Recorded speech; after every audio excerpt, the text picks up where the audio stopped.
Receiving transmission. Receiving transmission.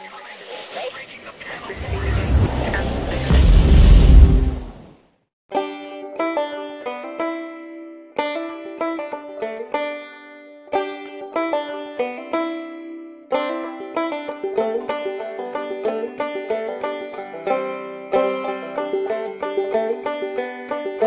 The Abominable Charles Christopher was something I came up with when Amy Wolfram, actually, who wrote the Teen Titans book I'm working on, emailed me and asked me if I had any ideas for pitching cartoon ideas, because she works in animation a lot. And so I was thinking about stuff on the car on the way to or from work. I thought that a cartoon about a big, sort of goofy Yeti who never spoke would be kind of interesting if he was surrounded by interesting animal characters, almost like I kind of thought of it in a SpongeBob kind of way, except, you know, SpongeBob SquarePants was silent and more dim-witted. But the name, The Abominable Charles Christopher, was a placeholder. I didn't know what I was going to use for a title.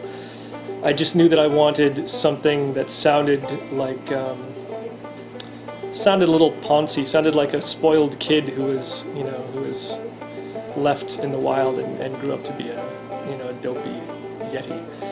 And when I drew the first strip, it was just sort of, actually when I drew the first image of it, it just seemed appropriate, so I kept it.